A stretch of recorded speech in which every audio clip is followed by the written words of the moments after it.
vamos cantar Descansar.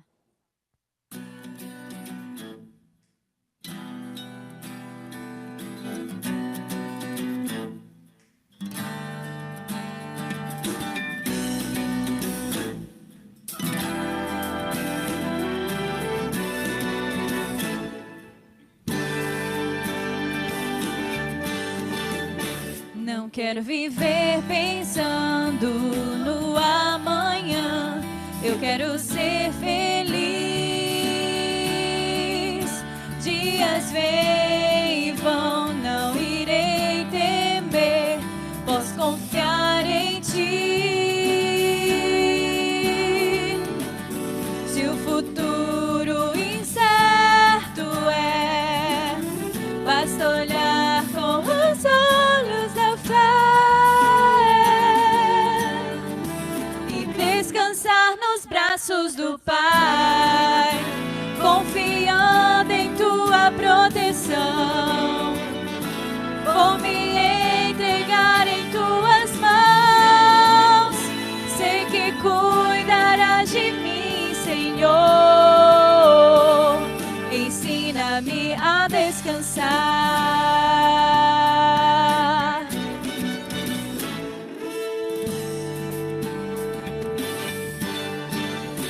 Cada passo que eu der, seja onde estiver, quero entregar a ti. Cada decisão vou depor em tuas mãos e esperar. Se das aves Deus cuida, sei que tenho muito mais valor. Posso esperar e descansar nos braços do Pai, confiando em tua proteção. Vou me entregar em tuas mãos, sei que cuidarás de mim, Senhor. Ensina-me a descansar. Só em teus braços encontro paz pra repousar. Mesmo que os temores me vençam, vou descansar, confiando em tua proteção. Vou me entregar em tuas mãos, sei que cuidarás de mim, Senhor.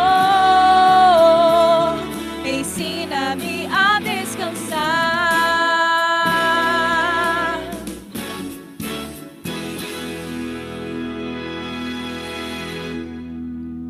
Vamos cantar Em Tua Presença. Uma música nova. Vamos aprender.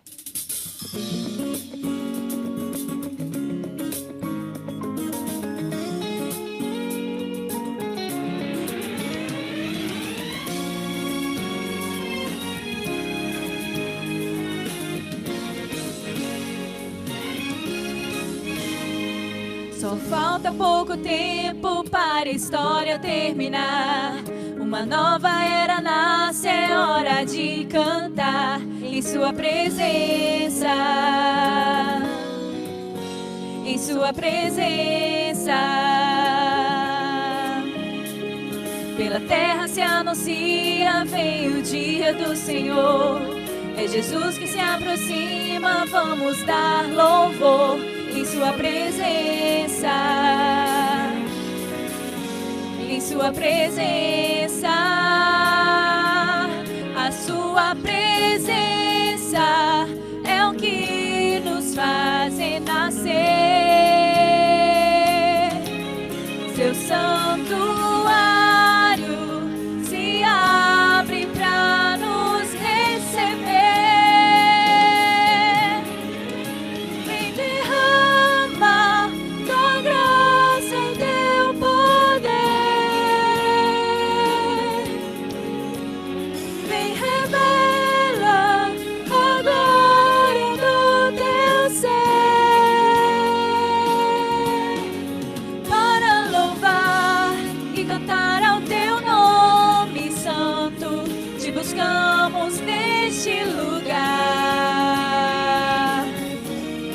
só queremos estar. Só falta pouco tempo para a história terminar. Jesus, o nosso mestre, vem para nos levar à sua presença. A sua presença. Sinais da esperança enchem nosso coração. Nosso grito de vitória, de celebração. A sua presença. A sua presença. Ao som de hosanas, retorna nosso Senhor. Este santuário se abre para o seu louvor. Vem derramar tua graça e teu poder. Vem revela a glória do teu ser.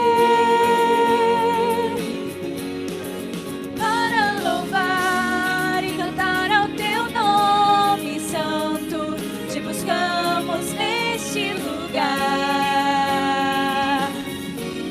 Só queremos estar em sua presença. Derrama tua graça e teu poder. Vem revela a glória do teu ser. Para louvar e cantar ao teu nome santo, te buscamos neste lugar. Só queremos estar, Senhor, em tua presença.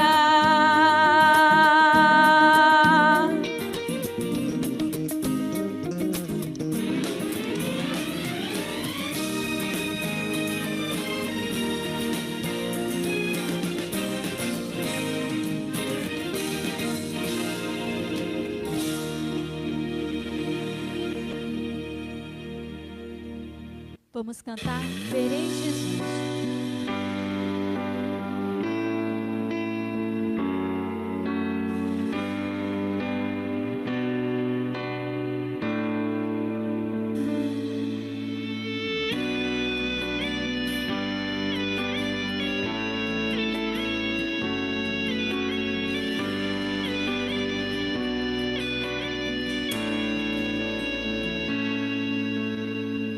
Almejo o dia em que verei uma pequena luz no céu, e essa luz aumentará. Milhares de anjos surgirão. Eu creio sim que Ele virá, e muito em breve eu subirei para um novo lar, um novo céu. Para sempre eu estarei, feliz eu viverei, verei Jesus.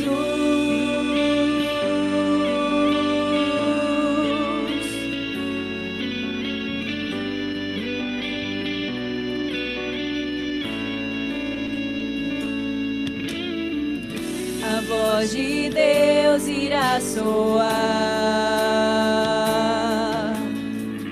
nas nuvens sua glória surgirá.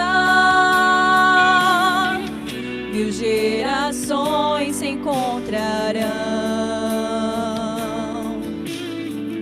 e para sempre louvarão. Eu creio sim que Ele virá, e muito em breve eu subirei para um novo lar.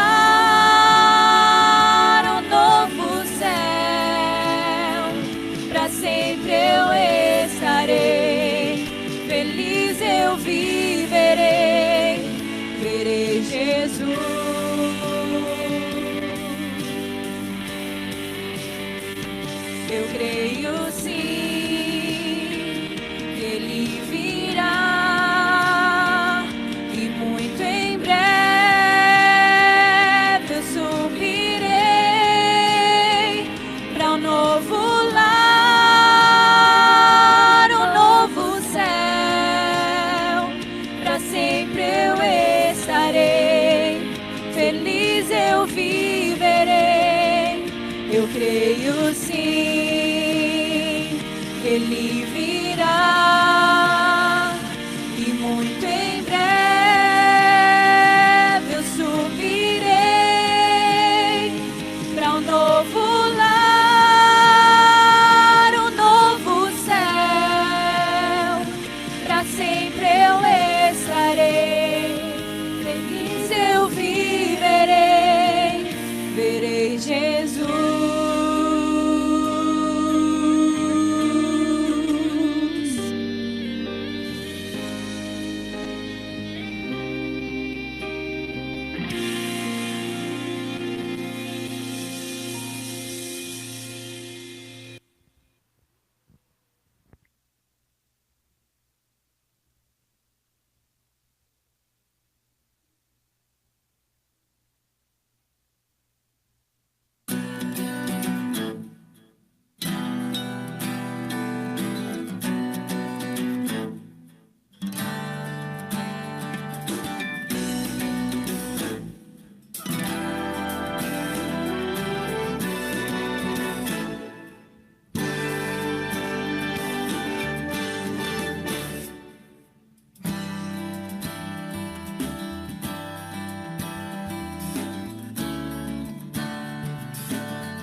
Não, estou chegando em casa. Assim que eu chegar, pode me chamar pro grupo que a gente joga. Tem meu celular tá descarregando. Beleza, tá, vou colocar aqui pra carregar, eu chego em casa.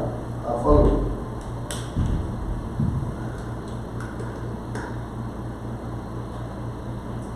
Não acredito, foi faltar energia justo agora.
está precisando do papel naquela hora e já aconteceu isso com você? Comigo já.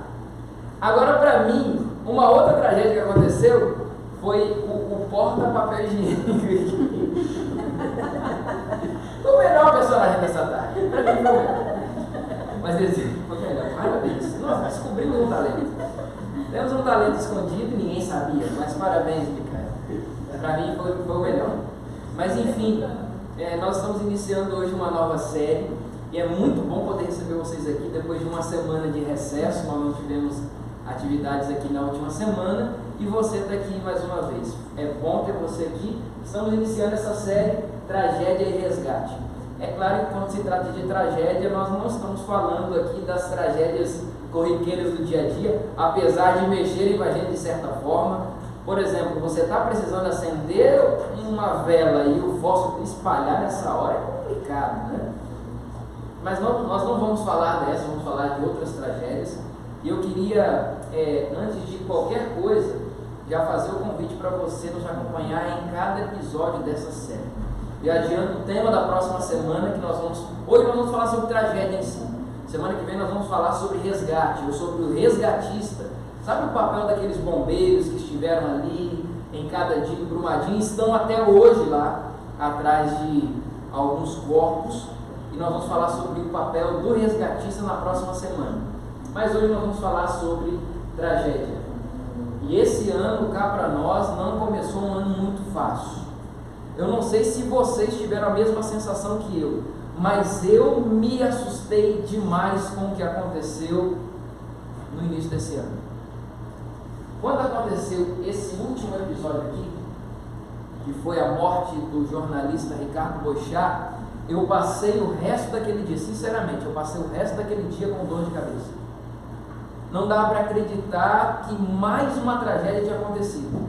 Porque no começo do ano, a primeira foi a tragédia em Brumadinho. Você se lembra muito bem, aquilo comoveu o país, aquilo mexeu com todo mundo. E aí, quando a gente estava ainda respirando os ares de Brumadinho, acontecem as enchentes no Rio de Janeiro. E aquilo eu lembro que foi muito marcante, porque as pessoas, algumas delas estavam saindo do trabalho, tentando retornar para os seus lares, e aí a cidade ficava nesse estado. Logo no dia seguinte, ou quem sabe uns 2 dias depois, acontece a tragédia no Ninho do Urubu, e você lembra muito bem disso, em que 10 garotos foram vitimados. Nós vamos ver com mais detalhes daqui a pouco. E aí, quando ainda estávamos tentando, meio que atordoados com tudo isso, vem a morte do jornalista Ricardo Boechat num acidente. Não foi uma situação comum do dia a dia, ou com uma questão de saúde, nada disso. Eu não sei se vocês se lembram que quando nós estávamos ainda respirando os ares dessa tragédia no Ninho do Urubu, aconteceu ainda mais um incidente num outro clube de futebol em que jogadores estavam outra vez passando por um outro incêndio. Foi um negócio assim fora do comum. E o início do ano não foi o início de um ano fácil. Alguns até brincavam dizendo, acho que isso não é nem motivo para brincadeiras, mas alguns até brincavam dizendo o seguinte: parece que o ano de 2019 é um 2018 evoluído, porque é um negócio fora do comum, não dá para entender o que está acontecendo. E foram os 2 primeiros meses desse ano, meses muito duros para a nossa nação. E se você para analisar, por exemplo, a tragédia em Brumadinho, foram 197 mortos, até ontem, que foi a última atualização, 197 mortos identificados, 111 ainda estão desaparecidos. E até hoje as equipes de busca estão lá, em Brumadinho, tentando encontrar alguns mortos. 111 ainda estão desaparecidos. Na tragédia das enchentes no Rio de Janeiro, nós tivemos, os números dessa tragédia são o seguinte: 64 quedas de árvores. Você tem noção do que é isso? 64 quedas de árvores. É certo que o Rio de Janeiro é uma cidade muito grande, mas 67 não é qualquer número, 64, perdão. 17 bolsões de água por toda a cidade, 5 sirenes foram acionadas só na Rocinha. 5 sirenes, devido à crise que estava acontecendo e era iminente. 4 deslizamentos, ventos de 110 km por hora e 3 mortos. Você olha para um número de 3 mortos e pensa, não, mas comparado com Brumadinho, por exemplo, é muito pouco, mas são 3 vidas, são 3 famílias que sofrem. E esses deslizamentos, 4 pelo menos deles, são famílias que perderam tudo. E mesmo onde não teve deslizamento, você teve essa situação de alagamento. Por exemplo, aqui nesse bar, na Gávea, as 2 situações são no bairro da Gávea. Esse bar ficou totalmente alagado, provavelmente o dono teve grandes prejuízos. Imagina os lares. Aqui você teve um carro que provavelmente aqui está perdido, e estabelecimentos e casas perdendo tudo no Rio de Janeiro. E aí nós tivemos também a tragédia no Ninho do Urubu, onde 10 garotos morreram e 3 ficaram feridos. Outra tragédia que mexeu muito com o nosso país. Essa, Ricardo Boixá, já citei aqui, e eu não sei se vocês conseguiram ver ou se lembram de uma imagem em que tem uma mulher tentando tirar do meio dos destroços ali do caminhão, que chocou-se com o helicóptero, uma mulher fazendo força, ela até foi levada como uma heroína em todo o país. E aquilo mexeu comigo, sabe por quê? Não pelo fato de a mulher estar ali ajudando, porque o comum de um bom ser humano é ajudar em meio à tragédia. O que me chamava a atenção era o número de pessoas que filmavam a mulher, enquanto a mulher tentava fazer um esforço sozinha. As pessoas em busca de uma fama, olha como que o meu vídeo viralizou, olha como que esse vídeo saiu do meu celular, olha como é que eu estou famoso. E filmaram a mulher ao invés de ir lá e ajudar. Isso que me chamou a atenção nessa cena. Ainda teve uma outra que eu não citei no início, que foi um maquinista morto e mais 9 feridos na colisão de dois trens. Eles bateram de frente recentemente agora, no final do mês de fevereiro. Lá no Rio de Janeiro também, mais uma tragédia. E aqui em Santarém eu preferi esconder um pouquinho o rosto do rapaz, mas vocês conhecem a história. Um rapaz que estava num bar, ele parece que era homossexual, e um rapaz que tinha algo contra os homossexuais foi até lá, espancou esse rapaz, o rapaz passou muitos dias no hospital e acabou morrendo. Em que ponto o mundo vai chegando? Tantas tragédias, e você vai analisando, e quando a gente estava passando por tudo isso, o que se ouvia no Brasil inteiro era isso: eu nunca vi nada igual. O que se ouvia por aí era, gente, eu nunca vi nada parecido. E aí você ia percebendo que o Brasil ia se unindo, e era uma comoção em todo o país. Mas é interessante que os dias vão passando, o nosso dia a dia, a nossa vida vai passando, e nós vamos simplesmente vivendo. De repente a gente se depara com uma situação dessa. É um choque, é um baque. E é difícil você se recuperar para o dia seguinte. Para reviver, para voltar à vida normal, para o dia a dia, é difícil. Não dá para você dizer assim, não, a vida continua. Não dá. Tragédias como essa mexem com a gente. Em meio às tragédias, algumas perguntas começam a aparecer. Primeira delas, será que Deus fica olhando sem fazer nada para tudo isso? Segundo, até quando nós vamos ter que aguentar gente inocente sofrendo? Até quando nós vamos ver por que tanta gente inocente tem que sofrer? Você já parou para questionar isso? Onde que Deus está em meio a tanto sofrimento? Por que Deus não faz nada? Se Ele é tão poderoso, nós vimos aqui na introdução do programa de hoje, o Geude dizendo, se Deus, se Deus é tão poderoso, por que Ele não faz nada? Até quando a gente vai ficar tendo que ver tragédias e mais tragédias acontecendo, sem parecer que Deus não está fazendo nada, não está agindo, não está colocando a mão? Por que tanta gente inocente precisa sofrer com tudo isso? Porque nosso coração ele é meio maldoso. Eu não sei se você pensa do jeito que eu penso. O meu coração, admito, o meu coração é muito maldoso. É muito maldoso. Coração de pecador mesmo. E às vezes eu fico pensando, nossa, tanta gente inocente sofrendo, por que essas tragédias não acontecem, por exemplo, dentro de uma penitenciária? Cheio de gente ruim, que merecia estar ali. Eu penso nessas coisas. Um assassino, um estuprador, por que gente assim não passa por essas coisas? E gente inocente tem que sofrer. Acontece que tragédia ela vem para qualquer um e, para falar a verdade, ninguém mereceria passar por isso. Mas por que gente inocente precisa passar isso? Esses dias eu não me questionava, mas eu via um vídeo no YouTube com essa pergunta: o mal existe mesmo? Na sua opinião, pensa aí, não precisa me responder. O mal existe de verdade? O mal existe de fato? E aí as pessoas se questionavam, olha, eu acho que o mal, ele sequer existe, alguns diziam. Outros diziam o seguinte, eu acho que o mal vai surgindo no coração do ser humano conforme o tempo vai passando, ele vai crescendo, e eu acho que todo ser humano nasce bom, mas no final das contas ele vai se tornando mal, porque a sociedade ao redor vai moldando. Analisa comigo e olha ao seu redor. Tudo isso que aconteceu, será que isso não é resultado de um mal que existe em nosso meio? Tragédias como essa, às vezes falta de prudência mesmo, como é o caso do garoto, do rapaz aqui em Santarém. Alguém que está lá num bar tranquilamente, do nada, é espancado? Isso não é resultado de maldade? Se isso não for mal, eu não sei o que mais é mal nesse mundo. É uma prova clara de que o mal existe. Quer ver uma outra prova clara de que o mal de fato existe? Experimenta passar o dia. Você coloca um propósito no teu coração amanhã, por exemplo. Faz esse teste. Acordou e pensa assim, hoje eu não vou fazer nada de errado.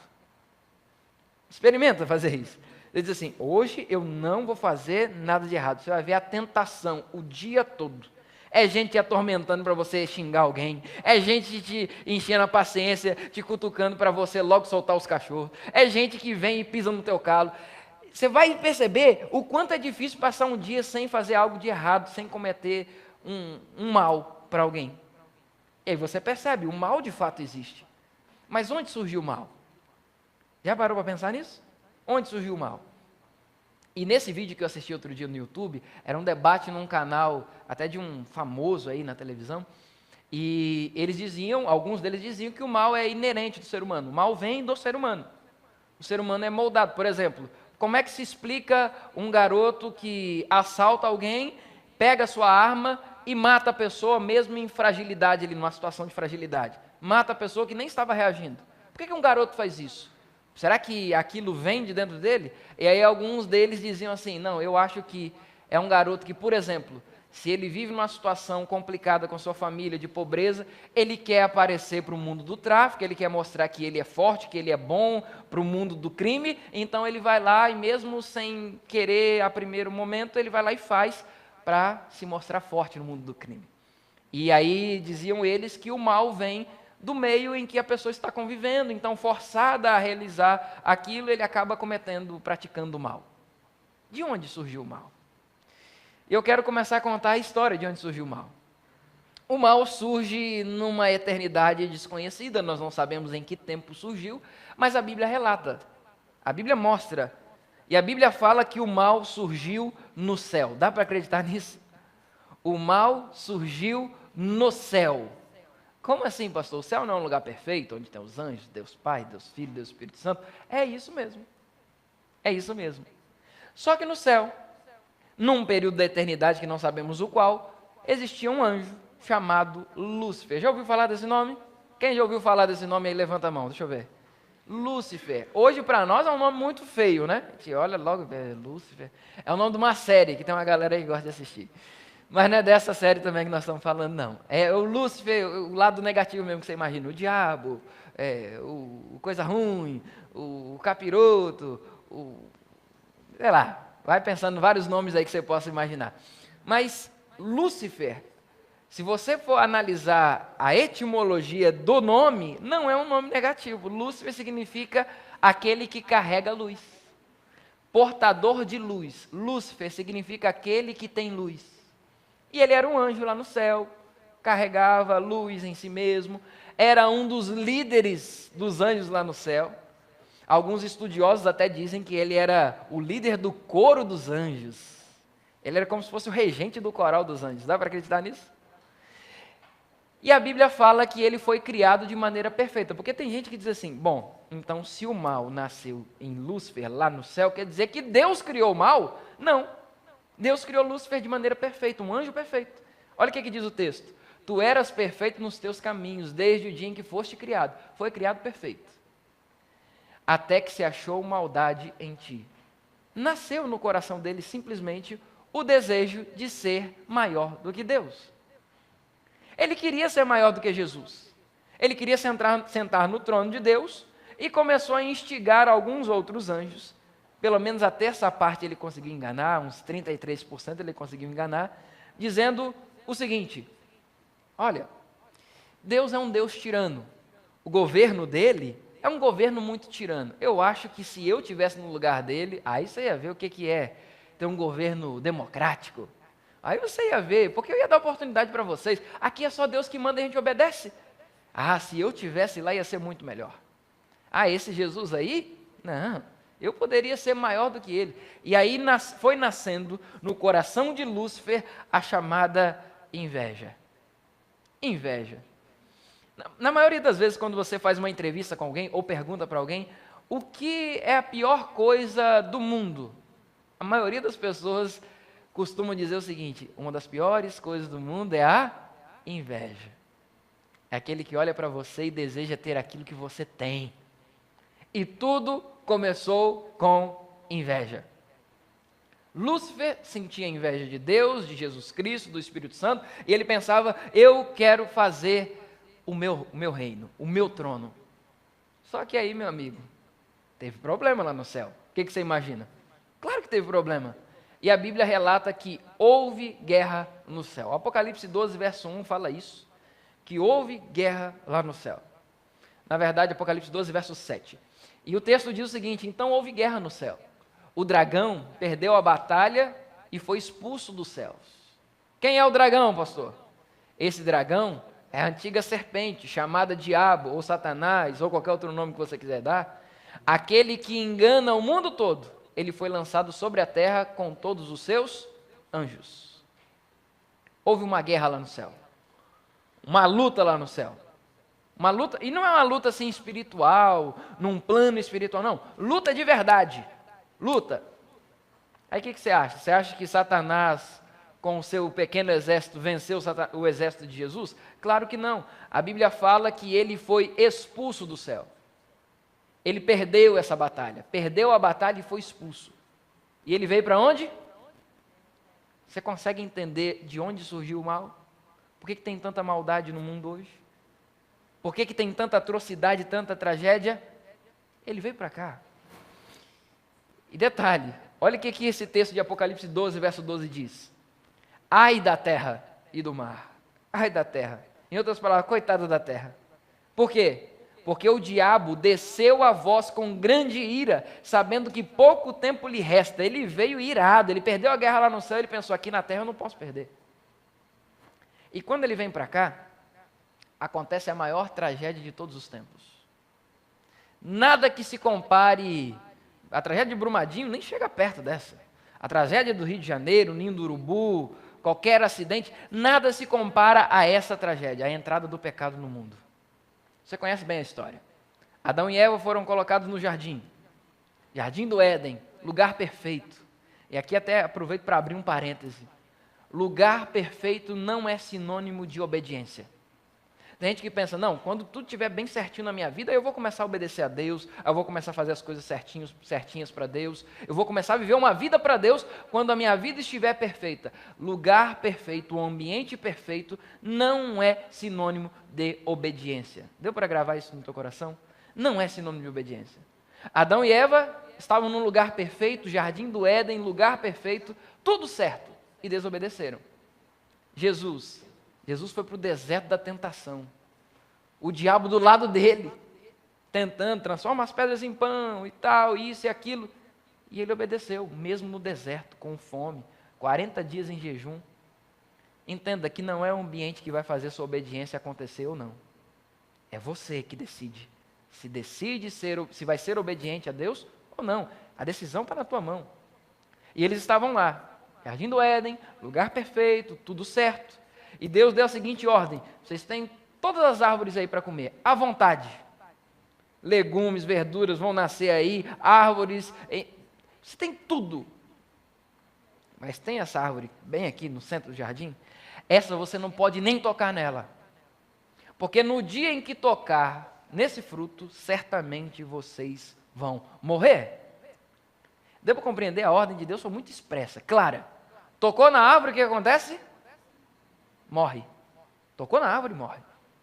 E aí você conhece a história, eles foram lá, foram enganados pela serpente, que é o diabo, Satanás, o mesmo Lúcifer que desceu aqui para a terra cheio de ira, e enganou.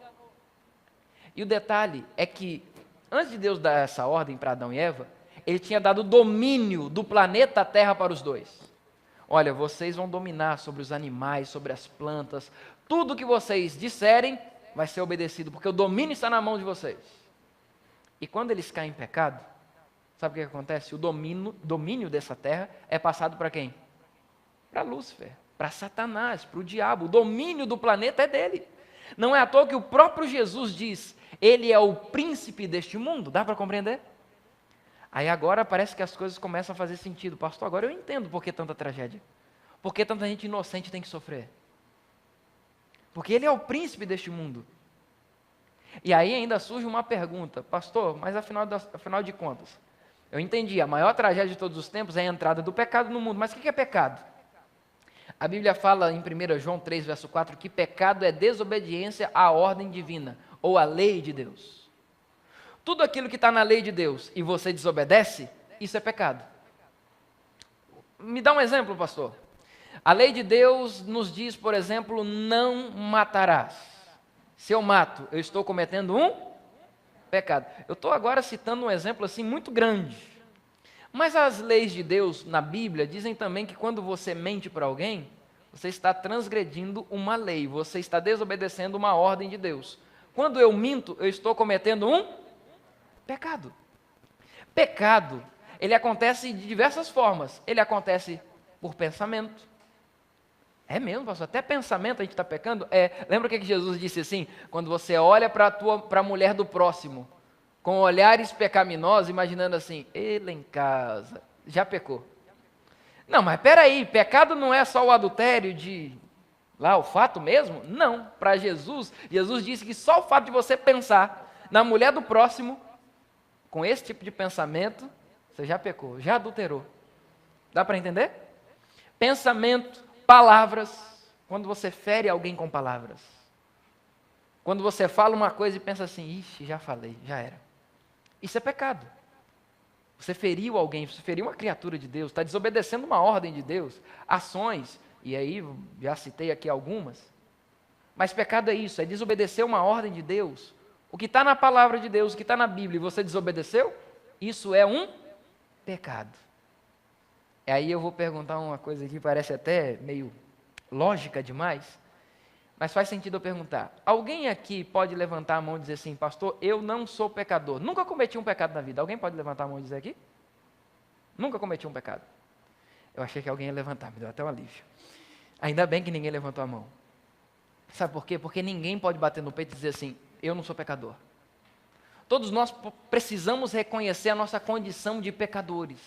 Somos pecaminosos, não tem jeito.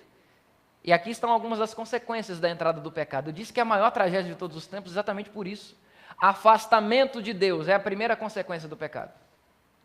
Adão e Eva cometeram um pecado, sabe o que eles fizeram? Foram se esconder. Esconderam atrás dos arbustos e Deus foi atrás deles. Deus é tão fantástico que mesmo a gente errando, Deus vai atrás da gente. O certo deveria fazer o quê?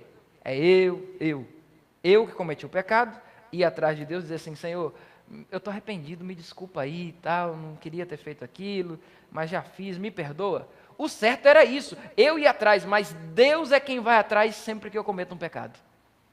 Deus me ama tanto, e Ele é tão insistente que Ele sempre vai atrás, porque Ele me ama. Ele foi atrás de Adão e Eva, eles estavam escondidos, e Deus perguntou, onde vocês estão? Aí eles começaram a dar suas desculpas e tudo mais, mas o pecado faz isso, ele nos afasta de Deus. E a Bíblia ainda tem um outro texto que diz o seguinte, que os nossos pecados fazem separação entre nós e Deus. Deus é tão santo, é tão perfeito, que Ele não pode se misturar com o pecado. E enquanto você estiver pecando e vivendo numa vida de pecado, não tem como Deus se aproximar e estar junto de você. Porque Deus é tão santo que Ele não se aproxima do pecado. Não é que Ele não gosta de você, é que Ele odeia o pecado.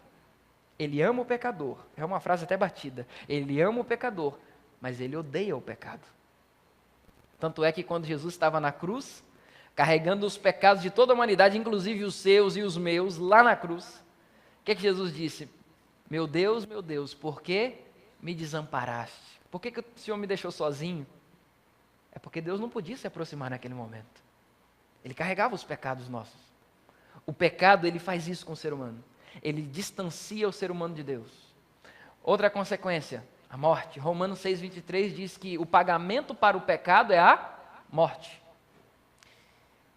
Lembra qual era o combinado de Deus com Adão e Eva? Tocou naquele fruto, o que ia acontecer com eles? Eles morreram no mesmo dia? Não.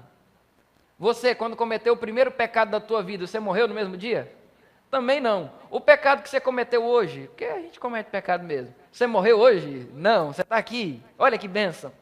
Sabe por que essas coisas não acontecem? Porque não morremos? Porque alguém teve que pagar o preço. Um inocente. Jesus.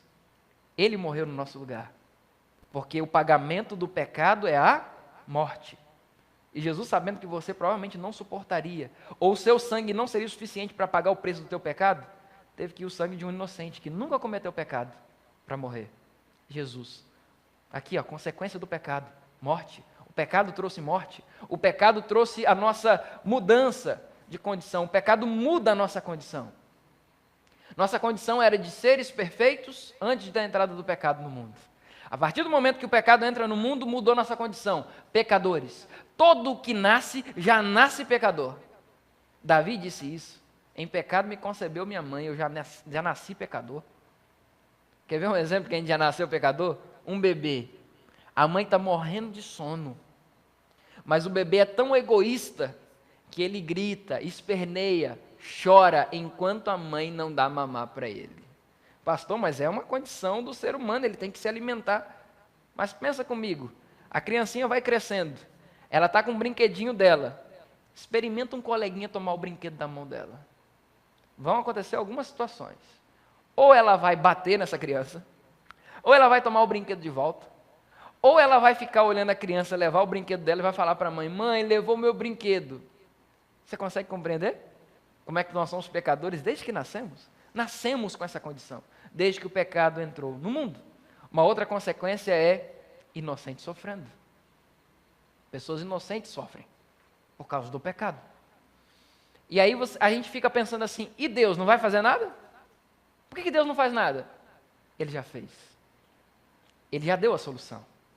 E a solução está aqui nesse texto de Romanos, capítulo 5. Ele diz assim, o pecado entrou no mundo por um só homem. Quem foi esse homem que o pecado entrou no mundo? Adão. Aí a gente até pensa, rapaz, então Adão, a culpa é toda dele. Rapaz, esse Adão é miserável mesmo, a culpa é dele. Se não fosse Adão, poxa, a gente não pode jogar a culpa em Adão. Olha só, o pecado entrou no mundo por um só homem, pelo pecado entrou também a morte. Então o pecado entrou através de Adão, e através do pecado entrou também a morte. Esses desastres que nós vemos. E a morte veio a todos. Por quê? Porque todos pecaram. Ninguém pode jogar a culpa em Adão, porque todo mundo já pecou na vida. A gente acabou perpetuando a morte no mundo. Mas e aí a solução de Deus? Por causa de um só homem. E quem é esse homem? Jesus Cristo. O presente da graça alcançou ainda mais a muitos. O pecado veio por causa de um homem. E aí todos pecaram, e a morte alcançou a todos. Mas deixa eu te dizer uma coisa. A solução Deus já deu. Não pense que Deus está inerte, Deus está olhando tudo isso sem fazer nada. Ele já deu uma solução. Alguém morreu para pagar o preço no nosso lugar. Jesus. Ele é o nosso resgatista. Ele é aquele resgatador que vem lá no meio do desastre, da tragédia, e nos resgata e nos tira de lá. Esse é Jesus. A nossa solução. A solução dos nossos pecados. E quando eu vejo uma cena como essa, uma cena que rodou o Brasil inteiro, uma imagem que rodou o Brasil inteiro, até eu fiquei sabendo que essa imagem não tem nada a ver com Brumadinho, mas essa imagem ela retrata muito o que quer dizer o que Jesus fez por nós. Nós somos esse aqui, ó, ser humano, sujo, que foi fundo no lamaçal do pecado, que passou pela maior tragédia de todos os tempos. Ele sente na pele, você sente na pele, eu sinto na pele o que é o pecado de verdade. Até que vem o nosso resgatista, Jesus. Ele nos encontra, nos abraça, nos toma em seus braços, e Ele vem para nos salvar da tragédia. Sabe de uma coisa? quando eu começo a olhar essas histórias de tragédias e resgate, eu acabo lembrando que a história da humanidade não é muito diferente disso que a gente acabou de viver nos primeiros meses. É uma história de tragédia, mas é uma história de resgate. O resgate já aconteceu. Jesus já morreu por nós. E o que resta para mim agora, pastor? Só te resta estender os braços e dizer: resgatista, me tira daqui. Me tira do pecado. Me tira dessa tragédia.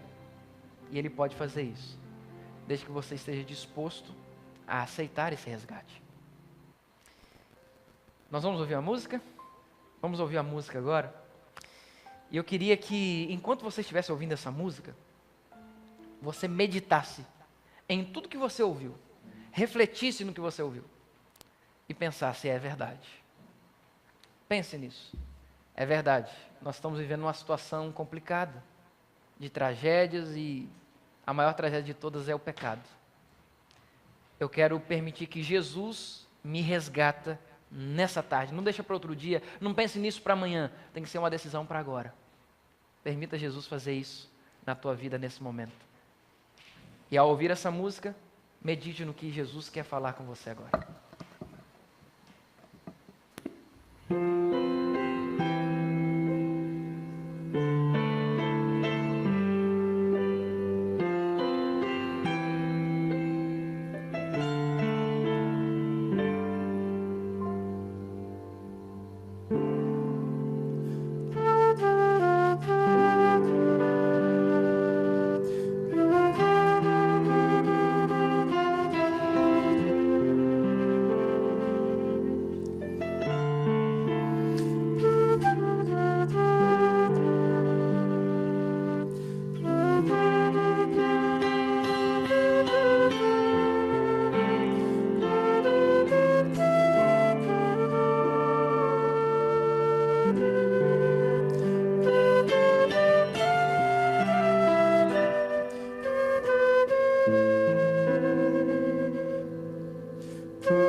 essa mensagem. Essa música, eu não sei quantos conhecem a letra, mas ela retrata um pouco do que nós falamos aqui. Eu posso até chorar, mas a alegria vem pela manhã. As tragédias do mundo vêm, mas elas passam porque existe um resgatista que vem nos salva. A tragédia do pecado até veio ao mundo, mas a salvação está aí. Deus não está inerte aos problemas do mundo, às tragédias do mundo. Ele já fez algo. E Ele quer fazer algo na tua vida, desde que você permita isso. Eu quero terminar orando por aqueles que desejam abrir o coração dizendo: Jesus, eu permito que o Senhor me resgate, me salve dessa condição de pecado, dessa tragédia que entrou no mundo. Eu quero ser resgatado. Se você quer orar assim, se coloque em pé, porque eu quero orar com você.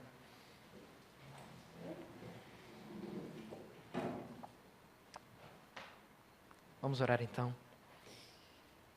Nosso querido Senhor, nosso Pai, este mundo nos assustou no início desse ano com tantas tragédias. E às vezes a gente olhando tudo isso, nos surgem algumas perguntas. Por que inocentes precisam sofrer? Será que o Senhor não faz nada? Até quando a gente vai ter que aguentar tudo isso aqui nesse mundo? Mas aí, ó Deus, estudando a origem do mal, que a Tua palavra nos ensina, de onde surgiu tudo isso, dá para entender por que a gente ainda tem que passar por tudo isso. Porque a maior tragédia de todos os tempos já aconteceu. Há muito tempo atrás, quando o pecado entrou no mundo. E com o pecado veio morte, separação do Senhor, inocentes sofrendo. Sabe, Pai, hoje a gente conseguiu compreender que o Senhor não ficou parado, inerte a tudo isso. O Senhor já agiu, o Senhor já trouxe a solução. O Senhor enviou o seu Filho, um inocente que pagou o preço no nosso lugar. O resgatista que nos tira da tragédia do pecado. Obrigado pelo teu amor. E hoje nós estamos estendendo os nossos braços para o Senhor, dizendo: salva-nos dessa tragédia. Nós estamos aqui, nos resgata. Nós queremos sair daqui com a certeza de que o Senhor nos resgatou nessa noite e nos tirou dessa condição pecaminosa para vivermos uma condição de sermos chamados de filhos teus. Aqui estamos em tuas mãos, agradecidos por isso, e te pedimos que durante essa semana o Senhor não permita que saiamos dos teus braços, dos braços do maior resgatista de todos os tempos. É o que nós oramos por Jesus. Amém. Que Deus te abençoe, que o Senhor te dê uma semana muito feliz. Aguardamos vocês aqui na próxima semana.